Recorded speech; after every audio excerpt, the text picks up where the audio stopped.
welcome to this lecture on design practice module 24. We were talking about how to do robustness of design, and the same can in fact be utilized for studies related to materials exploration or material selection in design. I will give you a case study and an example today, where we will talk about selecting between two different sources of bolts on the basis of the engineering parameter ultimate yield strength of those bolts. So, we will do some material exploration example, where we will try to select on the basis of quality costs, adding robustness to the system. There was in fact a case which was discussed in the last lecture before the end of the lecture about high tech rotor dynamics, which are planning to buy and select a couple of thousand bolts to be used in their systems.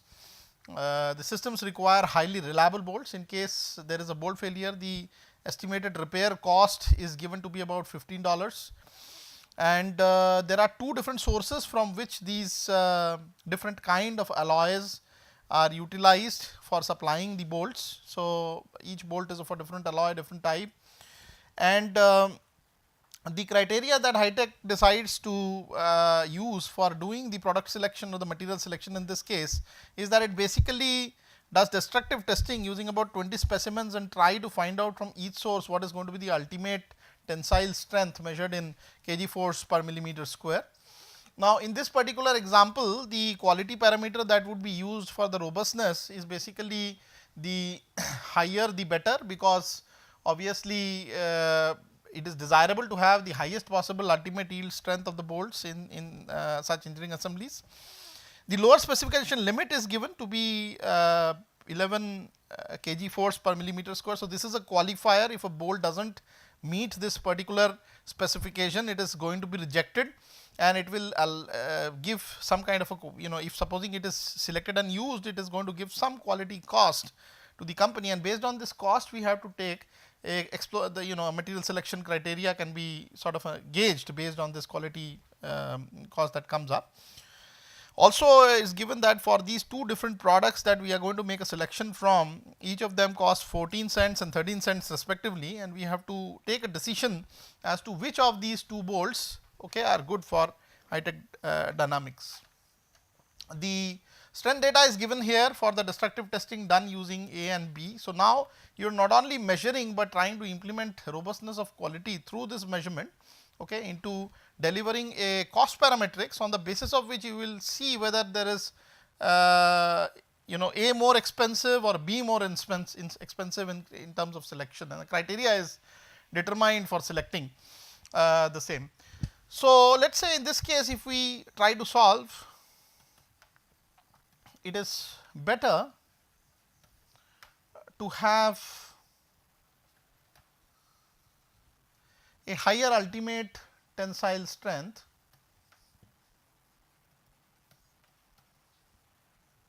So, ideally one should go for an infinite tensile strength, although it is not practicable, but the loss equation and the average loss that comes out. So, the average quality loss equation that comes out for the higher the better case, if you may remember, we had discussed it in one of the last lectures, is basically a QL equals k times of 1 by square of the mean times of 1 by 3 times square of sigma, the standard deviation by mu square. Okay. So, mu and sigma has its own connotations. Mu is 1 by n sigma I varying between 1 to n y I, and sigma square is 1 by n minus 1 I varying between 1 to n y I minus mu square. So, that is how you represent the higher the ultimate strength or higher the better quality parametric to be. So, using this as a criteria for selection, we need to find out what kind of average quality loss will incur in these two distributions, provided that a lower cutoff limit has been given as 11 kg force per millimeter square. This is the lower specification limit. Okay. So, anything below it typically should be rejected. So, anywhere if the distribution starts moving towards the lower specification limit, that is 11 kg force per millimeter square, it will start incurring a loss, which will be a notional loss again, and based on that we can make a criterion for selecting between A and B. So, if I used the statistics which came out of the non-destructive testing of all these different samples, there are 20 samples of each category A and B. We have accordingly, we can make the different means and standard deviations for A and B. So, let us write the mean for the distribution A or bolt A as 14.66, as is apparent from the numbers which are listed in the table earlier, and the sigma A, the standard deviation, happens to be 0.656 from again the tabulated data. Similarly, for the case B, bolt B, the mean distribution happens to be 14.41, and the sigma in this particular case comes out to be again 2.327. So, given these and applying the AQL formulation for the higher the better value, we can probably get an estimation first of the k value and then proceed with the k to do a selection between A and B, just as we did in the case of automatic transmission for setting up a factory specification for what exactly should be the tolerance to set up the cutoff RPM when it the AT goes from first gear to second gear. So, in this particular case, again we are trying to develop a similar criterion for doing material selection. This is a very important aspect of designing components or designing systems. So, for larger the better type,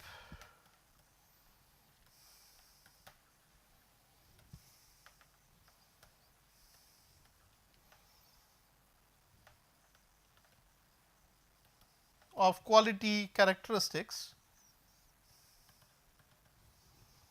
the estimation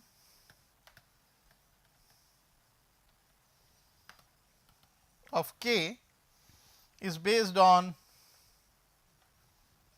the lower specification limit, obviously, because anything which is below this is not qualified to be even counted.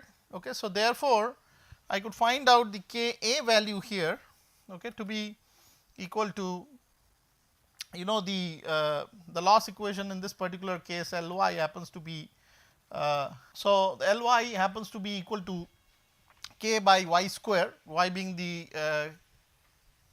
quality characteristics or parameter. In this case, y tends to infinity means that you have almost 0 loss, okay, and so higher the better of y is a valuable strategy for planning out the average quality loss to be at its minimum level. So, in this particular case, let us again go back to our problem example. We have a $15 loss as being suggested if the specifications of 11 kg force per millimeter square is not met. So, if y is somehow less than 11 kg force per millimeter square, you will incur less than or equal to, you will incur a loss of about $15, and anywhere higher than 11 kg force per millimeter square will not incur this loss. So, we get k A by y square is the total amount of loss, which is 15, or k A happens to be equal to 1815. And similarly, if I looked at bolt B also, similar characteristics are obeyed, similar cost distribution is there for repairing of the rotor if such a bolt failure happens, and the KB in this case also comes out to be 1815. So, therefore, given all these issues together, the LA or the loss incurred, the quality loss that is incurred given the bolt A characteristics happens to be equal to K A times of 1 by square of mu A times of 1 plus 3 sigma A square by mu A square. Okay. So, it is actually 1815 times of 1 by 14.66 square times of 1 plus 3 0.656 square by 14.66 square respectively, and this happens to be an average quality loss in case of bolt A stationed at about $8.48. So, this is how loss in case of component A is defined. I would have a similar definition for the loss in case of component B. So, you know that in case of B, again we have a separate mu b and sigma b value. So, the LB in this case would be defined as 1815 times of 1 by the mean of b square, okay, times of 1 plus 3 times of the standard deviation 2.372 in the case of second distribution, that is related to b, by 14.41 square, and this happens to be about $9.40. So, which has a higher loss, average quality loss is visible here. So, in case of B, for the selected samples with the certain amount of distribution related to ultimate tensile strength, the loss happens to be bigger number if you are selecting from B in comparison to if you are selecting from A. So, obviously, this is one of the factors. The other issue is that supposing you are going for getting a purchase made on A and B, there are two different numbers related to their unit cost. We are typically wanting to buy a couple of thousand bolts for our systems. So, let us say we make a number about 5,000 bolts. So, we can look at what is going to be the incremental difference. So, product A is definitely expensive than B, and B has a better, or B has a higher quality loss in comparison to A. So, therefore, a trade off has to be made between B and A based on the unit price that was there for the particular agency, High Tech Dynamics, and also the loss that they would incur in case there is a failure within the system, quality loss that would be incurred.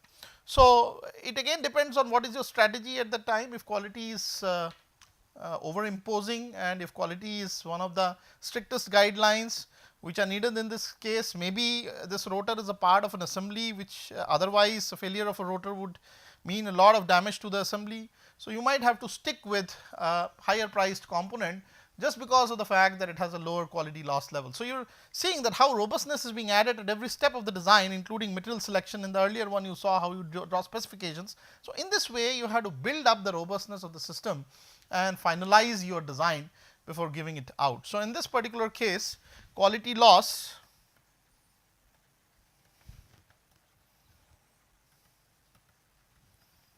for the lot of, let us say, 20,000 units of product A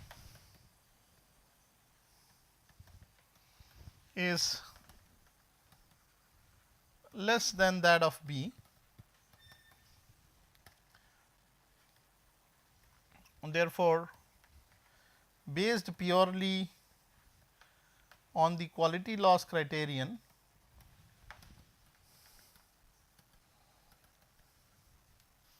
product A is preferable.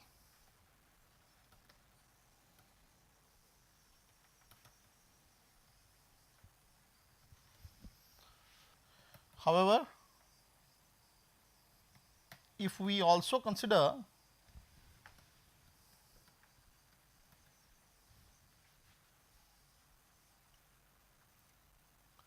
the purchasing cost as a criteria, the company incurs a loss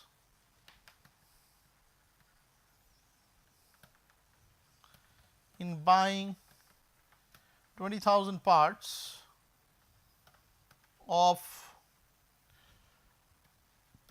$200 if the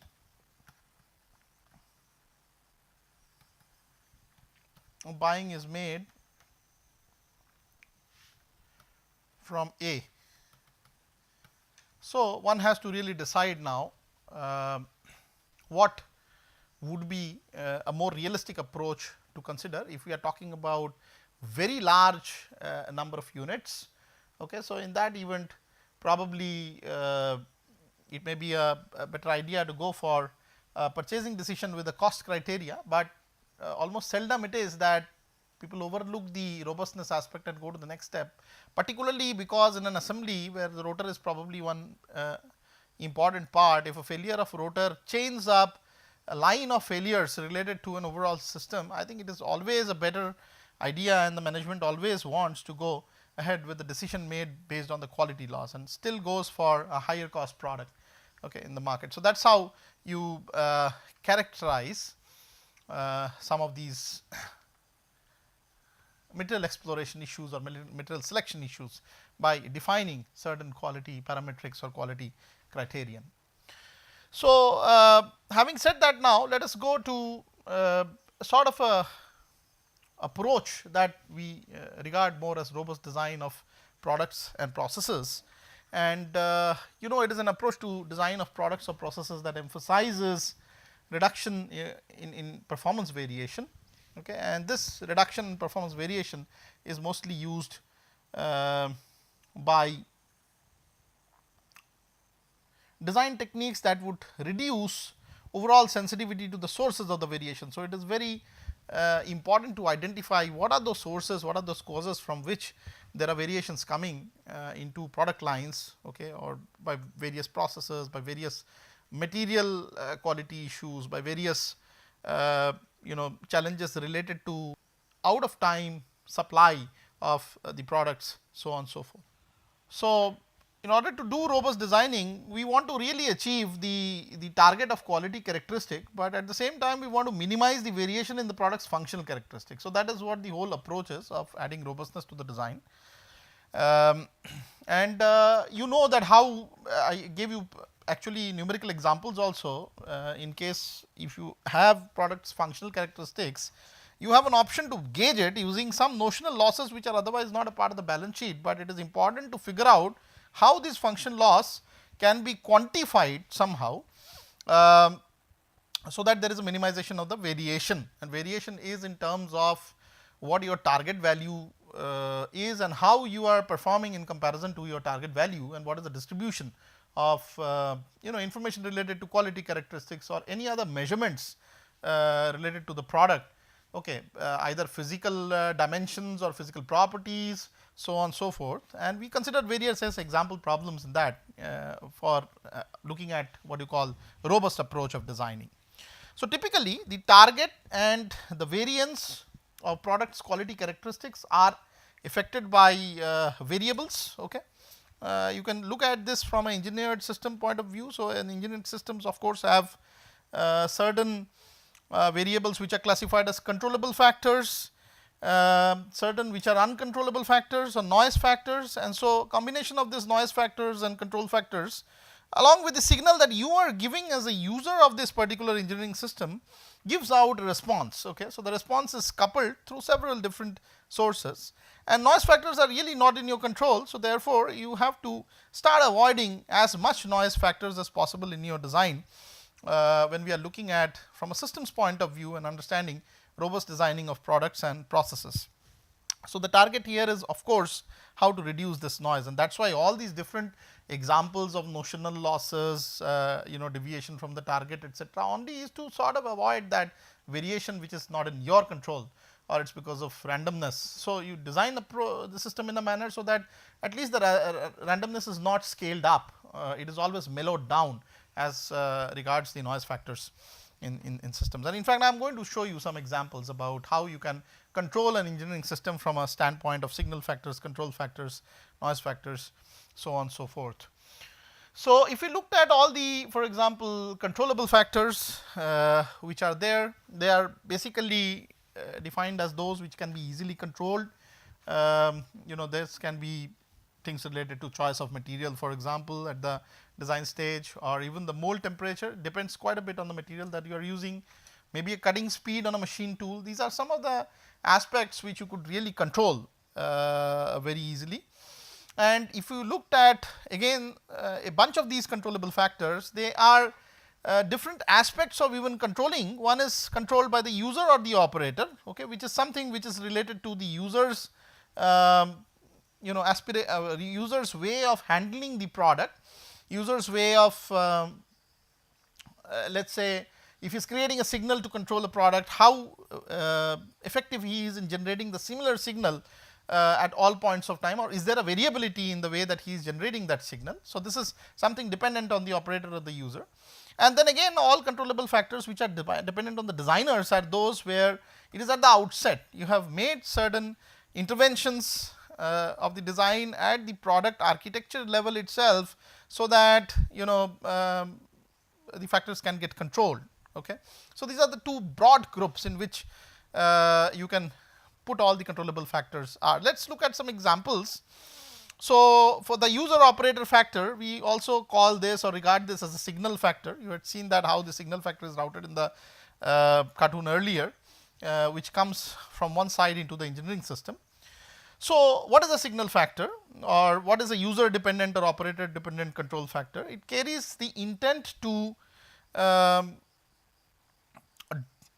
for a required performance of a system, a signal needs to be generated. For example, if you are, let us say, looking at an automotive and you are trying to steer the automotive and you are trying to take a right turn. Okay. So, you will basically take the steering and then rotate it on the right, so that the automotive turns on the right side. So, you are a user, you are a driver for this automotive, and you are basically generating a signal factor by rotating to the right, so that the automotive also takes a right turn. Now, from between the input that you have given and the actual turning of the automotives, there is a cycle of events which are happening, a chain of events which are happening, many of which are controlled by the designers.